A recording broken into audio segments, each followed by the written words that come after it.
Baby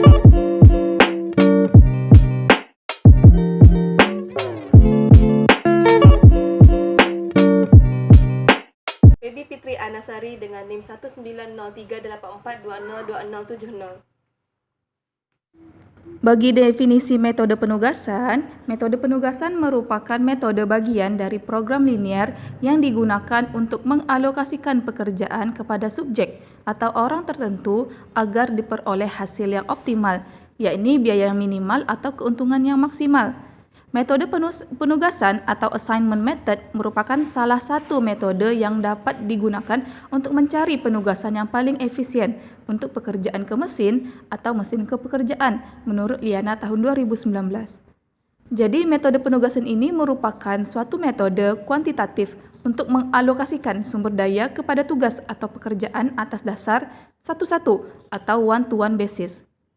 Jadi setiap sumber daya, assignee, akan ditugasi secara khusus kepada satu tugas atau kegiatan, misalnya mesin kepekerjaan. Alat analisis bagi metode penugasan ini akan menggunakan pendekatan Hungarian, yaitu metode ini bersifat saling meniadakan. Artinya, apabila seseorang sudah mengerjakan satu jenis pekerjaan, maka tidak dapat mengerjakan pekerjaan jenis lainnya. Jadi, satu orang itu akan mengerjakan satu jenis pekerjaan dan sebaliknya. Jadi permasalahan yang dapat diselesaikan melalui metode penugasan ini adalah masalah maksimasi seperti keuntungan, penjualan, kepuasan, dan lain-lain. Dan juga masalah minimasi biaya produksi seperti biaya produksi, waktu tempuh, upah, dan lain-lain. Jadi ada beberapa syarat untuk kita menggunakan metode Hungarian menurut Taha tahun 1996. Yang pertama, jumlah harus sama dengan jumlah yang harus diselesaikan. Setiap sumber hanya mengerjakan satu tugas dan apabila jumlah sumber tidak sama dengan jumlah tugas atau sebaliknya. Jadi untuk kita menyelesaikan masalah penugasan maksimasi ini ada beberapa langkah. Namun sebelumnya kita lihat dulu, kasus maksimisasi ini sebenarnya meliputi dua macam. Yang pertama adalah ketika jumlah baris itu sama dengan jumlah kolom, dan yang kedua ketika jumlah baris tidak sama dengan jumlah kolom. Jadi berikut ini adalah langkah pengerjaan bagi kasus maksimasi. Yang pertama, kita akan menyusun tabel yang memuat pekerja dan pekerjaan atau tugas tertentu beserta biaya atau waktunya. Jadi kita harus pastikan jumlah baris itu sama dengan jumlah kolom. Kemudian membuat semua angka dalam tabel yang bernilai negatif.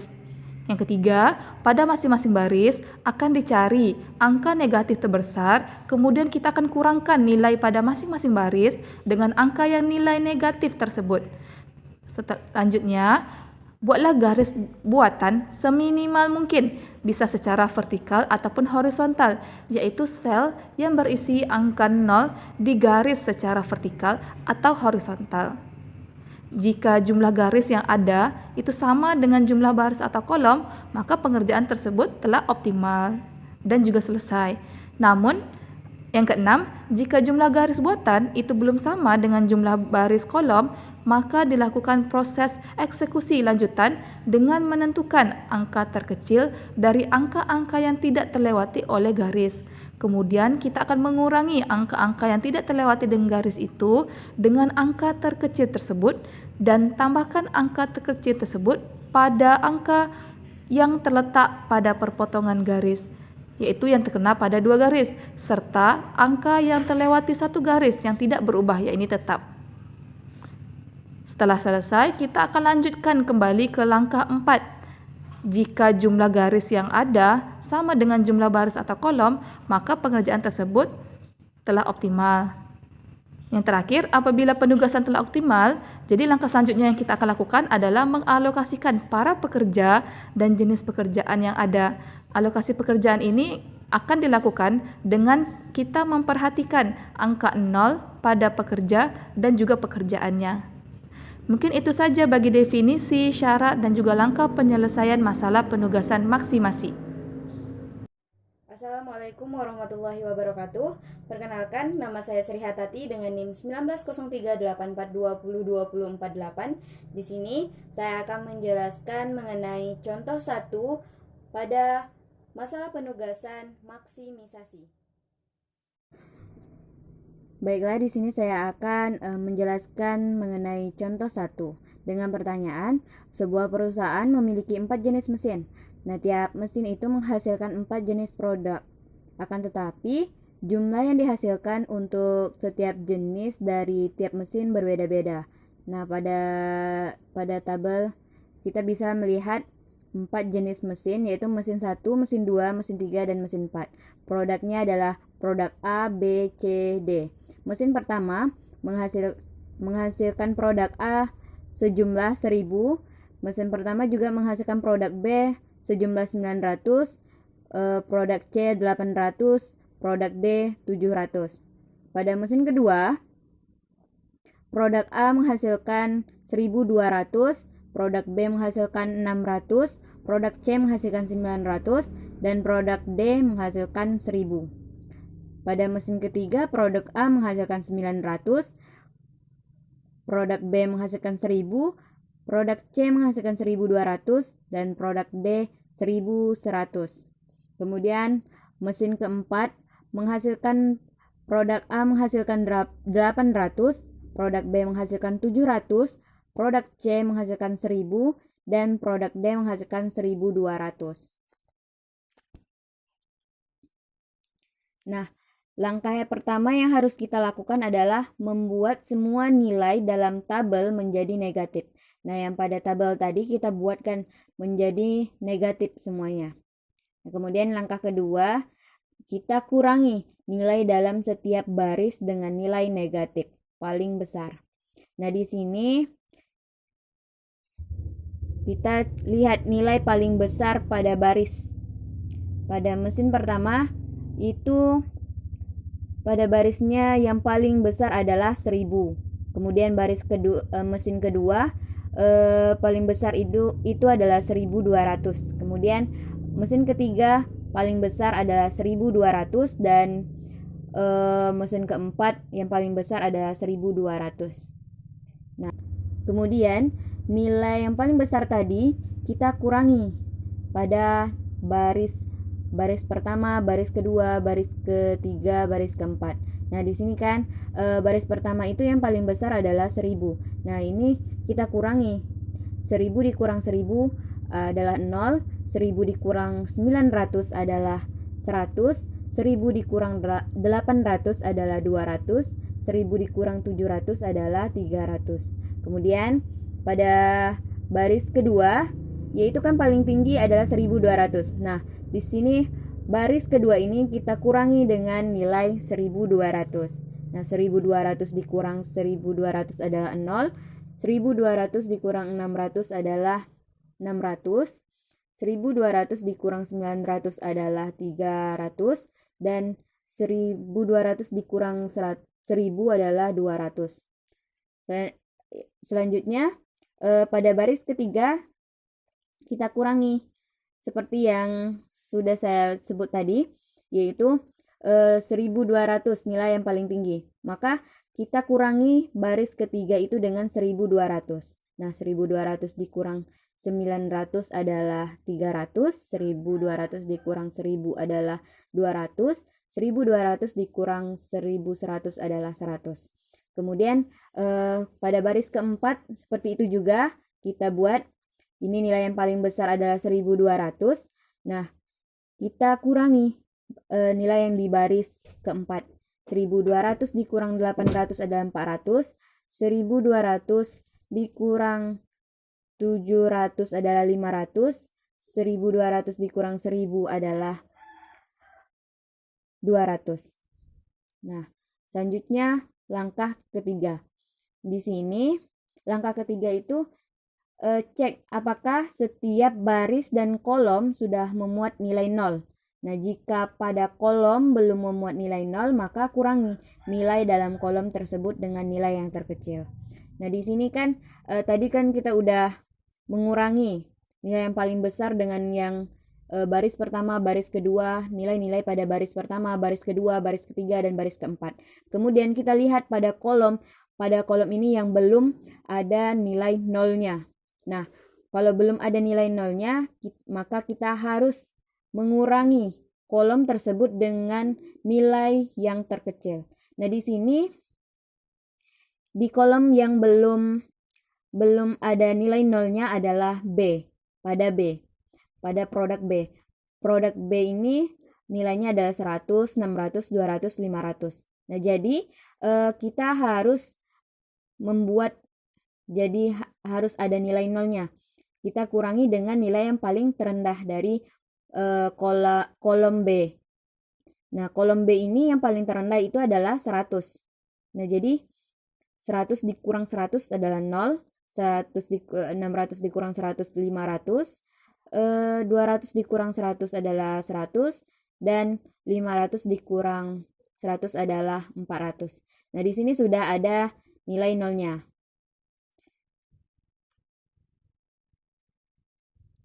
Nah, sudah terdapat nilai nolnya. Mungkin ini saja yang dapat saya sampaikan. Langkah selanjutnya sampai selesai akan dijelaskan oleh teman saya, yaitu Siti Ayu. Assalamualaikum warahmatullahi wabarakatuh. Perkenalkan, nama saya Siti Ayu Anissa dengan NIM 190384202031. Di sini saya akan melanjutkan penjelasan dari Sri Hartati mengenai contoh 1. Yuk kita simak videonya. Langkah yang keempat, kurangi nilai terkecil yang terdapat pada kolom. Berdasarkan kolom yang sebelumnya, kolom yang terkecil pada kolom B adalah 100. Jadi kita kurangkan semua pada kolom B dengan 100. Sehingga menjadi 0, 500, 100, dan 400. Nah, kemudian pada tabel ini kita buat garis secara vertikal dan horizontal. Kita buat garis untuk menutupi angka 0. Maka di sini terdapat garis pada baris 1, baris 3, baris 4, dan kolom 1. Nah, di sini sudah terdapat 4 garis. Jumlah garis yang menutupi nilai 0 telah sesuai dengan jumlah kolom yang terdapat pada tabel, yaitu 4. Sehingga tabel tidak perlu direvisi lagi. Nah, langkah selanjutnya, penentuan alokasi optimal. Dari tabel ini diketahui bahwa mesin 1 dapat mengerjakan produk dari A dan B. Tetapi pada tabel ini, mesin 1 mengerjakan produk B karena pada produk A sudah dikerjakan oleh mesin 2. Selanjutnya, mesin 3 mengerjakan produk C dan mesin 4 mengerjakan produk D. Kemudian, dilihat pada tabel yang awal, sehingga total produk yang dihasilkan adalah 900 ditambah 1200 tambah 1200 tambah 1200 sama dengan 4500 unit. Sekian penjelasan dari saya, terima kasih. Baiklah, langsung saja kita masuk pada contoh yang kedua. Berikut ini adalah data banyaknya unit yang terjual oleh setiap salesman di setiap area pasar yang berbeda. Perusahaan ingin menempatkan salesman yang tepat di area pasar yang tepat agar keuntungan yang didapat perusahaan maksimal. Nah, teman-teman bisa melihat pada tabel yang telah disajikan ya. Nah, bahwa terdapat salesman yang pertama, kedua, ketiga, dan juga keempat. Kemudian ada area pasar atau unit. Ada area pasar A, area pasar B, area pasar C, dan juga area pasar D. Nah, jadi untuk baris yang pertama pada kolom A itu nilainya 205. Baris yang pertama pada kolom B itu nilainya 95. Baris yang pertama untuk kolom C itu nilainya 185. Dan baris yang pertama untuk kolom D itu nilainya 165. Kemudian untuk baris yang kedua pada kolom A itu nilainya 105. Baris yang kedua pada kolom B itu 75, baris yang kedua pada kolom C itu 135, dan baris kedua pada kolom D itu 205. Selanjutnya, untuk baris yang ketiga pada kolom A itu nilainya 180, baris yang ketiga pada kolom B itu nilainya 110, baris yang ketiga pada kolom C itu nilainya 145, dan baris ketiga pada kolom D itu nilainya 175. Selanjutnya, untuk baris yang keempat pada kolom A nilainya itu 85, baris keempat pada kolom B itu nilainya 70, baris yang keempat untuk kolom C itu nilainya 110, dan baris yang keempat untuk kolom D itu nilainya 125. Nah, baiklah, selanjutnya kita akan masuk pada langkah yang pertama. Nah, jadi di langkah yang pertama ini kita akan membuat semua nilai dalam tabel tersebut menjadi negatif. Nah, jadi teman-teman bisa melihat pada tabel tersebut bahwa semua nilai yang berada di dalam tabel tersebut sudah menjadi nilai negatif. Yang baris yang pertama pada kolom A yang awalnya itu nilainya 205 kita tambahkan negatif, maka nilainya menjadi negatif 205. Kemudian untuk baris yang pertama pada kolom B yang awalnya itu nilainya 95 kita tambahkan negatif, maka nilainya berubah menjadi negatif 95. Begitu juga untuk baris yang pertama pada kolom C yang awalnya itu nilainya 185 kita tambahkan negatif, maka nilainya berubah menjadi negatif 185. Dan pada baris yang pertama untuk kolom D itu awalnya nilainya 165 kita tambahkan negatif, maka dia akan berubah menjadi negatif 165.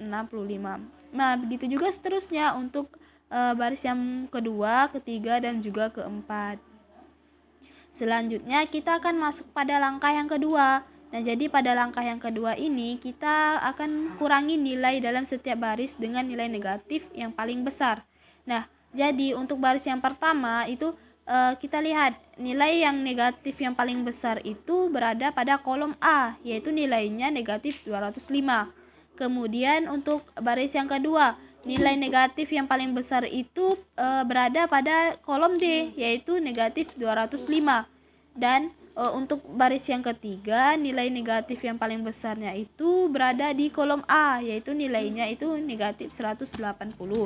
Kemudian untuk baris yang keempat, nilai negatif yang paling besarnya itu berada pada kolom D, yaitu nilainya negatif 125. Baiklah, teman-teman bisa melihat pada tabel yang sudah disajikan bahwa semua nilai yang berada di dalam tabel tersebut telah kita kurangkan di setiap baris itu dengan nilai negatif yang paling besar. Nah, jadi pada baris yang pertama itu kan nilainya awalnya pada kolom A itu nilainya negatif 205. Maka kita kurangkan dengan nilai negatif yang paling besar yaitu negatif 205, maka nilainya menjadi 0. Dan selanjutnya untuk baris yang pertama pada kolom B yang awalnya itu nilainya kan negatif 95. Kita kurangkan dengan nilai negatif yang paling besar yaitu negatif 205, maka nilainya berubah menjadi 110. Dan begitu juga untuk baris yang pertama pada kolom C yang awalnya nilainya negatif 185, kita kurangkan dengan nilai negatif yang paling besar yaitu negatif 205, maka nilainya berubah menjadi 20.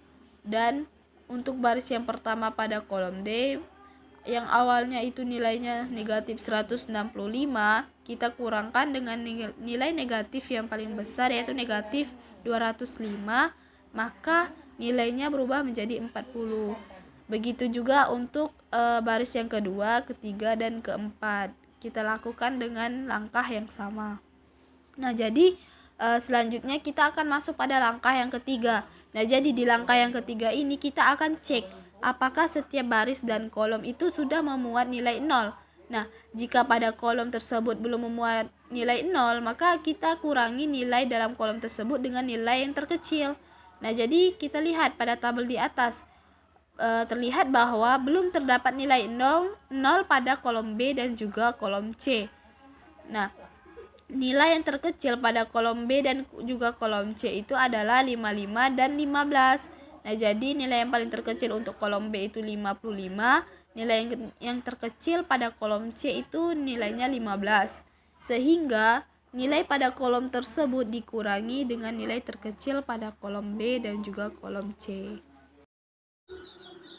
Saya Eli Ernawati dengan NIM 19038420206. Baiklah, saya Eli Ernawati akan melanjutkan penjelasan dari teman saya. Nah, langkah selanjutnya, kita kurangi nilai terkecil yang terdapat pada kolom B dan C. Nah, pada slide 14, bisa kita lihat bahwa nilai terkecil pada kolom B dan C itu adalah 55 dan 15. Sehingga pada kolom B, semua barisnya kita kurangi dengan 55, dan pada kolom C, semua barisnya kita kurangi dengan 15. Sehingga baris 1 kolom B itu 110 dikurangi dengan 55 itu tinggal 55. Kemudian baris kedua kolom B itu 130 dikurangi dengan 55 itu menjadi 75.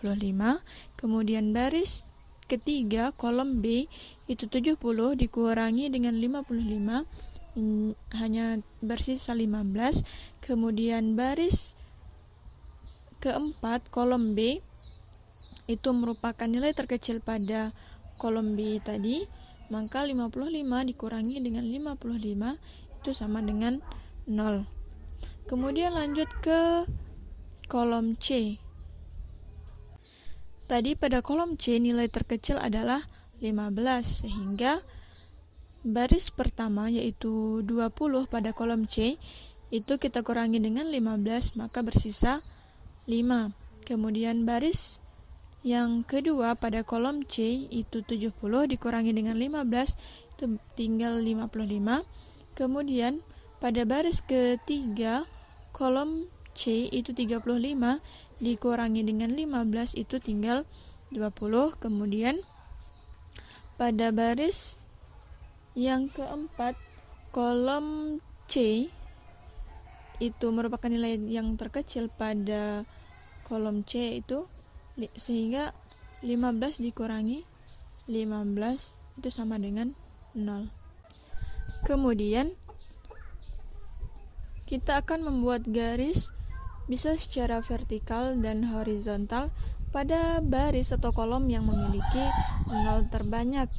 Nah, pada tabel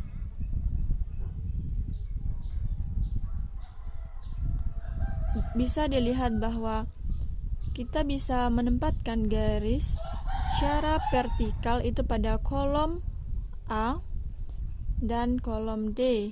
Kemudian kita bisa membuat garis pada garis horizontal pada baris yang keempat.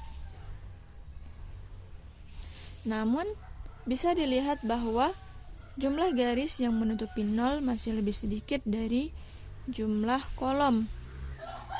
Maka langkah selanjutnya atau langkah yang kelima, kita akan merevisi tabel dengan cara kolom yang tidak ditutupi oleh garis dikurangi dengan angka terkecil. Nilai yang dilalui oleh dua garis dijumlahkan dengan angka terkecil. Nah, pada baris pertama kita akan mengurangi dengan angka terkecil. Nah, pada baris yang pertama kolom B dan C itu yang paling terkecil adalah 5, yaitu pada baris 1 kolom C. Nah, sehingga baris kolom pada B dan C itu semuanya kita kurangi dengan 5, sehingga pada kolom B baris pertama yaitu 55 dikurangi 5 itu sama dengan 50. Kemudian 75 dikurangi 5 itu sama dengan 70, dan 15 dikurangi 5 itu sama dengan 10. Kemudian untuk kolom yang C, yaitu tadi merupakan angka terkecil pada baris pertama kolom B dan C, sehingga 5 dikurangi 5 itu sama dengan 0, 55 dikurangi 5 itu sama dengan 50, 20 dikurangi 5 itu sama dengan 15. Sehingga dengan begitu maka kita bisa membuat garis horizontal pada baris yang pertama. Nah, tabel di atas itu sudah optimal karena jumlah garis yang menutupi 0 sudah sesuai dengan jumlah kolom pada tabel, yaitu 4 buah garis. Langkah selanjutnya adalah menentukan alokasi optimalnya berdasarkan tabel yang telah direvisi. Nah, tiap sales itu akan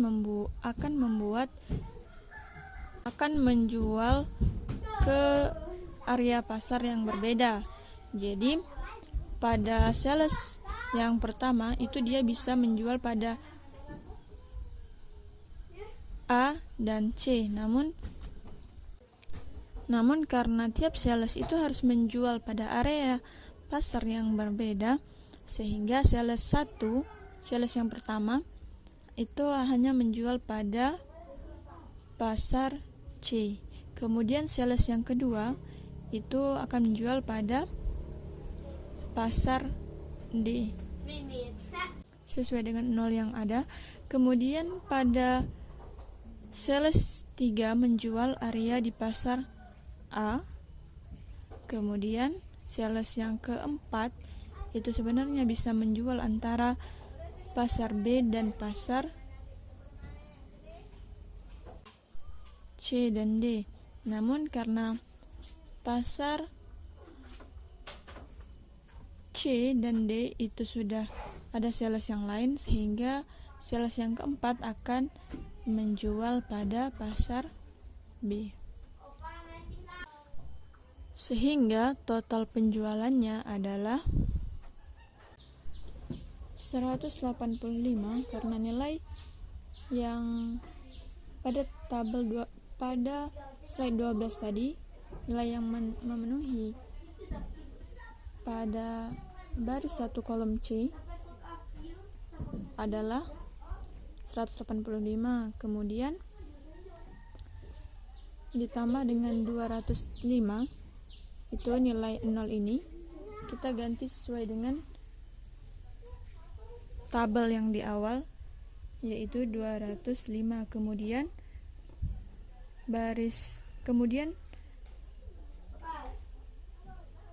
ditambah dengan 180